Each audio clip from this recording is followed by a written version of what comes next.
Hello and welcome back to the Fair Fashion Talks. In this third episode, we welcome Thomas Ahlmann, Managing Director of FairWertung and one of the leading experts on extended producer responsibility and the future of the circular textile economy.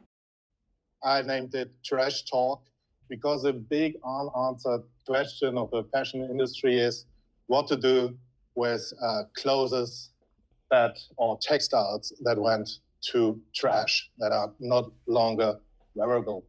So I will show you what's today the status quo, what are we doing, like collecting, sorting, and maybe the question recycling.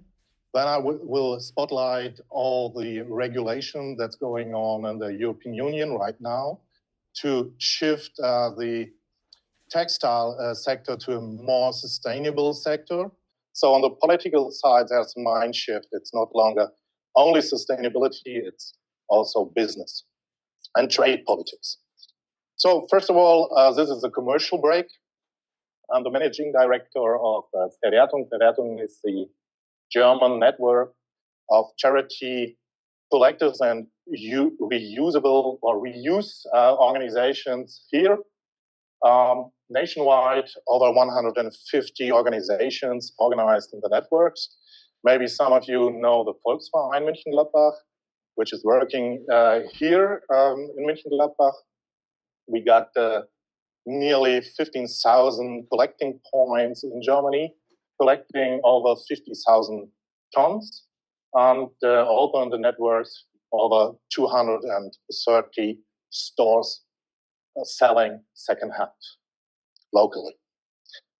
So why am I talking about trash and why is it a fashion issue? If we look at trash, there's a lot of different sources when it comes to textile trash. You got trash in the production and so on, but the main issue is, you look at this figure, 85% of the textile trash is post-consumer. That means the textiles or shoes, the fashion that is sold to the citizen and then someday are discarded. 85%. And in the European Union, there will be raising amounts of discarded clothes in the next years. The fashion industry thinks that they will triple the demand of fashion in the next 20, 25 years. It's right now a big issue, and it will be a bigger issue, and there are no answers about what to do with the trash. That's my first thing. But you think, oh, he's a guy who's collecting over 50,000 and telling there's a good infrastructure and then saying there's no solution. What that? What I want you to show is this is the best infrastructure you can find worldwide. Everybody's looking at Germany and saying this is the infrastructure we want to have in our nation too. And how it's working in Germany. We got the citizens, over 60%, 65% of clothes that are turning to waste. The regulation means if you are in your household and you got a textile or shoe and you have the will to get rid of it, it turns into waste. And then you're in the waste regulation. That's a very, very important topic, especially for you when you think about circular business models. Always ask yourself, am I in the waste regulation or am I before it? Because when you're doing business, that's very important. If you do it outside of the waste regulation, you got a completely other regulation landscape for your business. So choose if you want to make a circular business model in the waste regulation. That could be an opportunity, or outside. That's really, really important when you think about business models and so on. But in Germany, right now I'm talking about waste. Citizens standing at the wardrobe say, okay, I want to get rid of these trousers. So this trouser is in this moment turning to waste under waste regulation. And we got a separate collection system. This is new in Europe.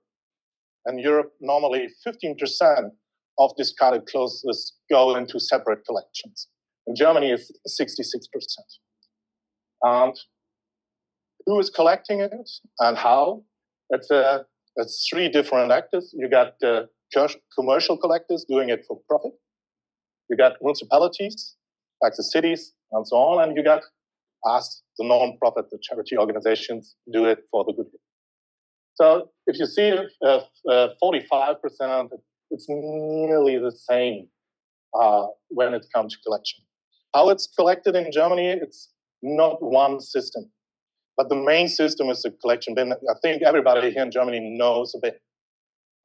This is over 90% of the discarded clothes from the German people are going into that bins.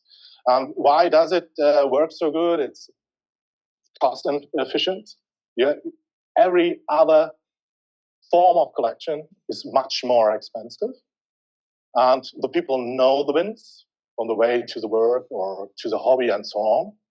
You can use it 24/7. We know we are doing Altkleiderspenden.de is a platform where you can search for those bins. And what we see is on Christmas and on Easter, when the people don't have to work, they try to find something to get rid of. So that's very important. But on the other side, we got also the take-back systems and charity organizations. You can go into the shop and give it to the organizations directly. Very important. This is a German special thing, and the law systems. This is not waste. This is when you choose to get rid of it at your wardrobe in your flat, the trousers is turning to waste. But when you then choose to go to the Volksverein Mönchengladbach and hand it over in the shop, this trouser is getting a product again. This is typical Germany, but the European Union will bring it to the next level. So everywhere in the European Union, in the future, there will be, if you are in a shop or an organization, non-profit organization, with a take-back system in a shop, you are not under waste regulation. So let's the third form is maybe the take-back system from the fashion industry, like H&M taking back trousers or fashion in their shops. Here in Germany, it's only 1%. The German citizen doesn't use this form of collection. If you look at the figures of H&M, the reporting, they say, oh, okay, this is really impressive, 20,000 tons worldwide, not going to trash. They're going the same way. So, but this is not very much, 20,000 tons. Remember, we are collecting 50,000 tons in our network. In Germany overall, each year, 1 million tons. So this is not very a big issue with take-back systems and from the industry. But interesting, if you have a look at Italy or so on, Italy don't have this collecting landscape, and they are now discussing EPR systems, and they are coming, okay, do we want to build up such a collecting infrastructure? We don't want to. Remember, like in Rome, nobody wants to have a collecting bin beside of the Colosseum or so on. So, and if you talk to like Hamburg or München, it's the same. Public space is there's a huge competition for public space. So Italy choose, okay, the shops, the commercial shops have to install and take back system. So this will be an issue in other countries, but not in Germany. But so take back systems will be an issue for the fashion industry in the future from my point of view. So what is happening with all this 1 million tons here in Germany? There's like, you know, this shop with a heart. That means this is reuse for goodwill here in Germany locally. We only need 3 up to 5% of the collected goods here for the poor people or the charity purposes.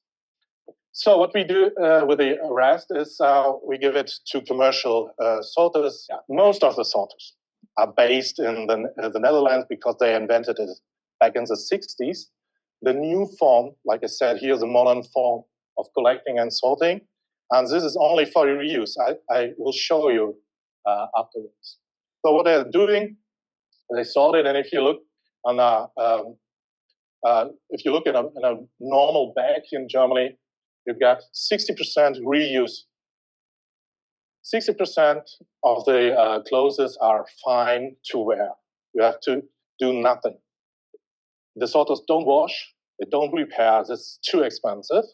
They only live or make profits from the huge amount. So they need to be efficient, to be quick.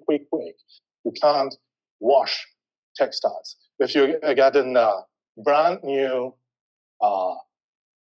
design trousers, but coming from a smoking household, smelling like smoke, this is not reuse normally. So this is normally in the back, in the past, only just to get all this stuff around, like they're doing in Europe 4.9 million tons salt here in Europe. In Europe, we are collecting 6 million right now before mandatory separate collection in the European Union. So this is a very big issue, where we got raising amounts of collected textiles, and we don't have the capacities to sort it. But you have to sort it, because when you when you look here, this is sorting, and this is what I've shown you. This is this part is reuse, and then they sort it normally in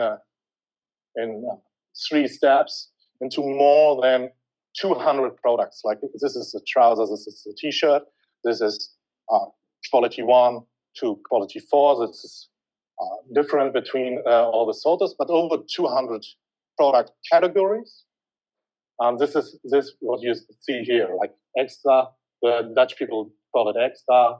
In Germany, we call it crème, quality 1. But if you see this, crème and quality, this means, and when you read, second hand is a new trend.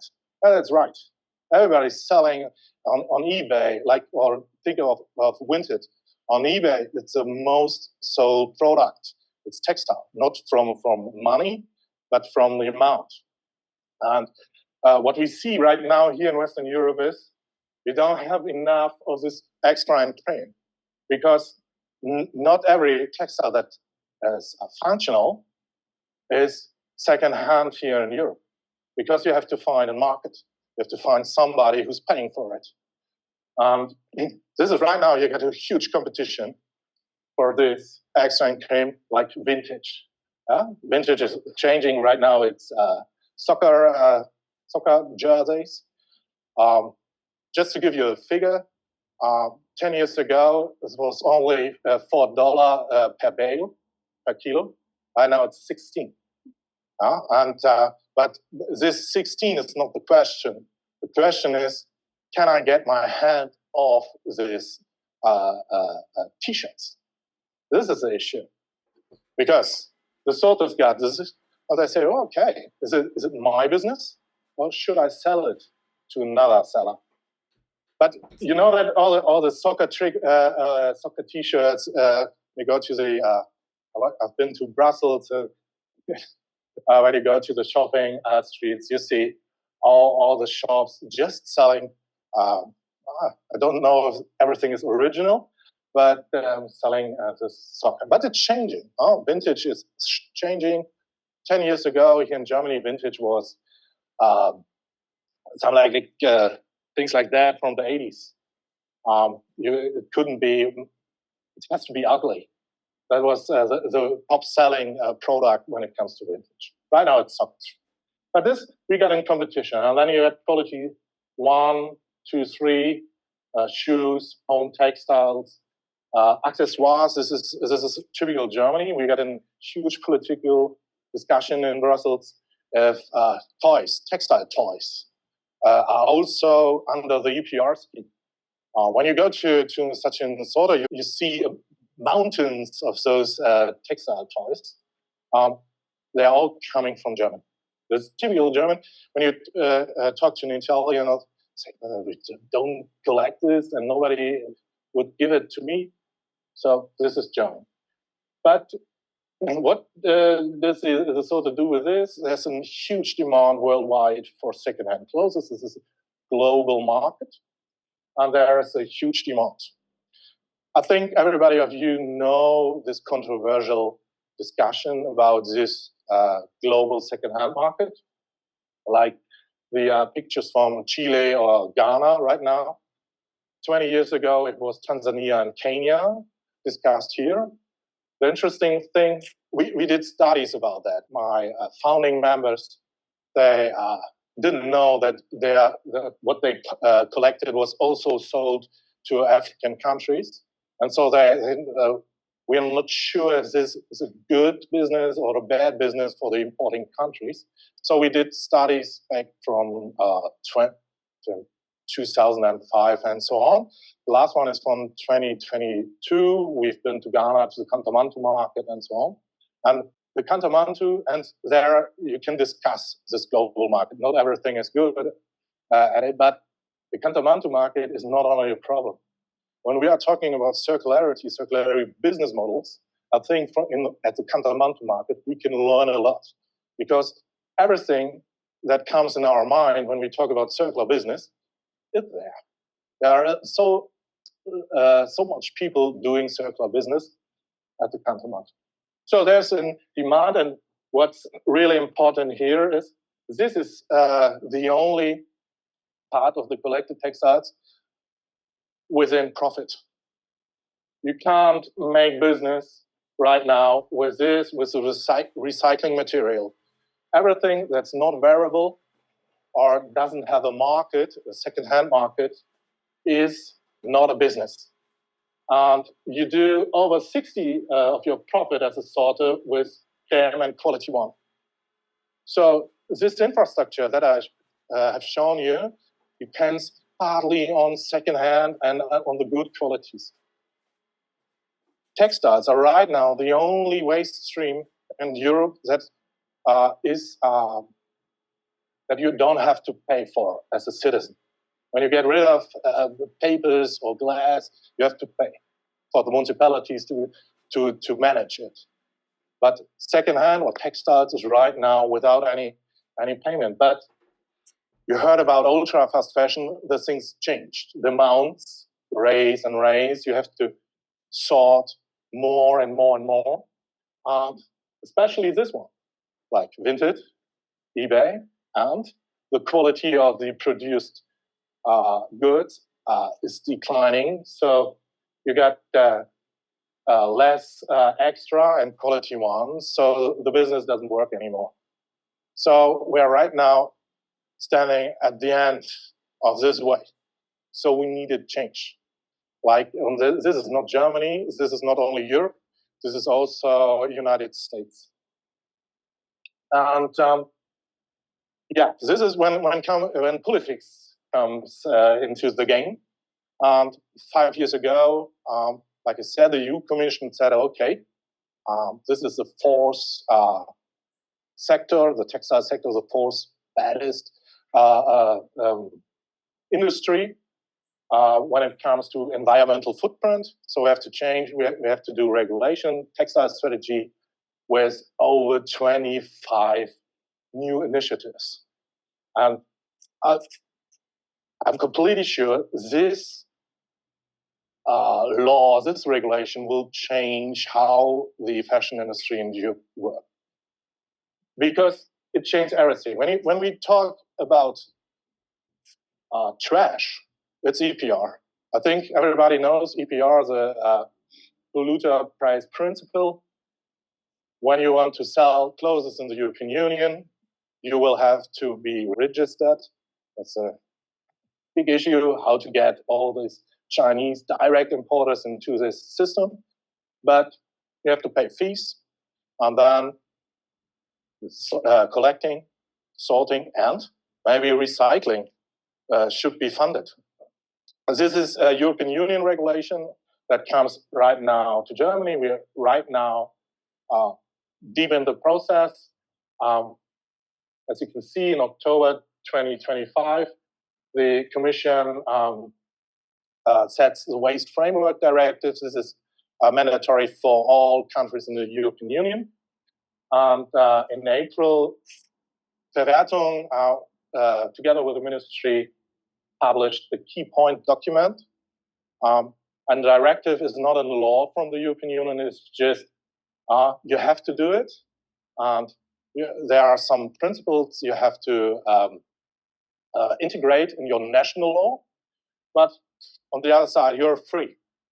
Because, like I said, we get really different landscapes when it comes to waste treatment in the countries. So the Commission said, okay, you have to have an EPR scheme for textiles in the future, starting 2028.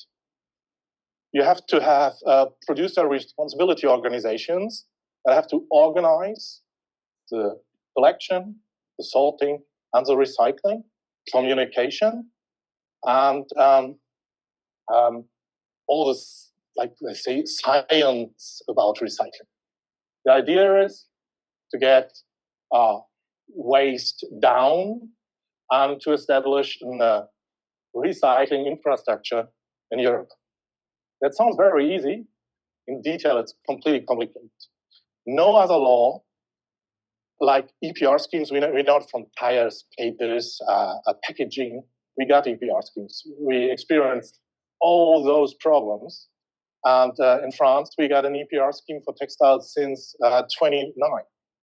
And if you look at France, they are collecting only about, I think, they try to achieve now 40% separate collection, and they try to establish recycling, but they don't recycle. Recycling isn't in place at all. When we talk about recycling, it's old loop recycling, it's blankets, it's like we put it in the streets, things like that.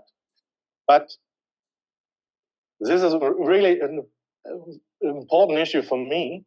Everybody's talking about what we need is a closed loop recycling.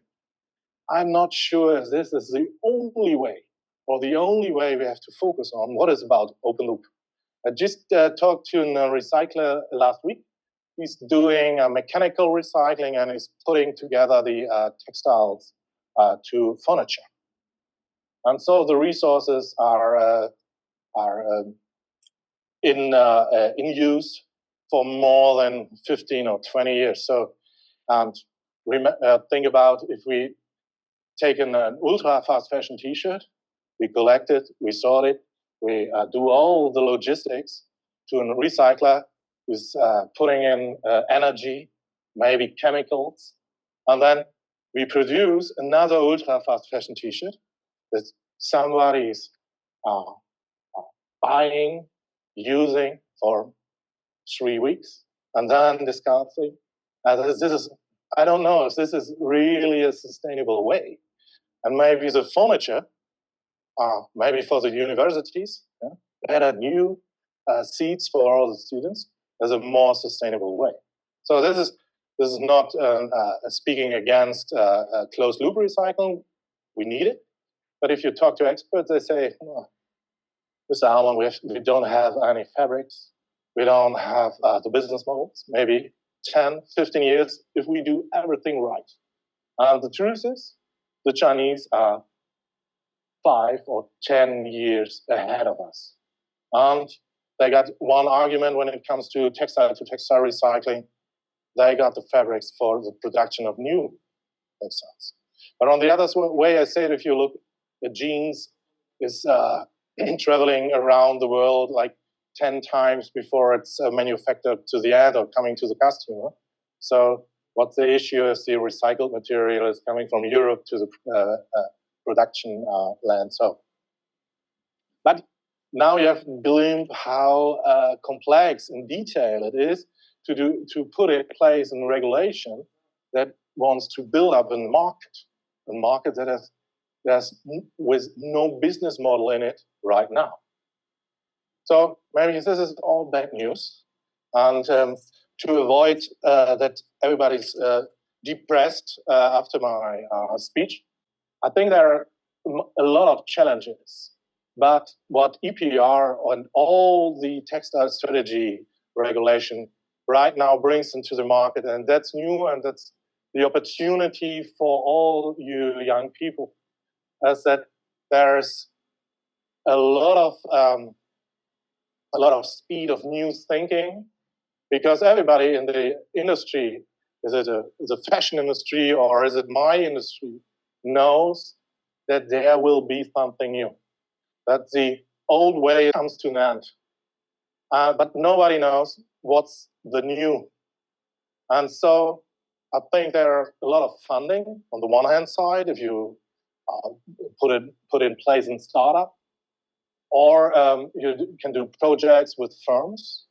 I think they're very open right now with the business crisis, but they're open for new views and new ideas.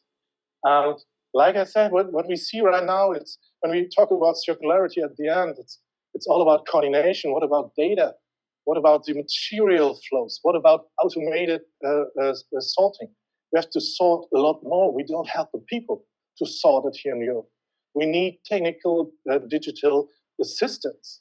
So, and like I said, or if you look at point 4, circular business models. Everybody's talking about it, but nobody's earning money with it. Or maybe let's say it's very hard to earn money with it. What's the answer of the question in a declining market and with new competitors from Asia? How can the European fashion industry earn money in front of the new regulation? Is the new regulation, or the sustainable regulation, is it only, is it bad for business, or can it be an opportunity? And if you, as young people, have ideas to turn it from a bad thing into something you can earn money with, I think all the doors are open. But right now we are a little bit in a situation. Everybody knows here's a way at the end. There's something new. We know automation, robotic, AI will change the complete market. We know regulation comes in place, all the sustainability things like that. But we don't know what the new. Maybe everybody's talking about Shein. Everybody's they bring it direct to the consumers. Is it the new business model? Is this a new standard, or is there a European way of doing it? So, and this is what I want to tell you at the end. I think there's a good infrastructure right now, but everybody knows we are at the end of the road, but nobody knows what's the new thing. So please go into, I'm standing here with telling you that's the truth. I know it because I've been doing it 20 years. Like our branch said, nobody's earning money with recycling. And please come into our industry and show us how to earn money with recycling. Everybody will say yes, because it will save our industry. So this is my end, and please go ahead in the future and bring in business models, new business models. Yeah, thank you.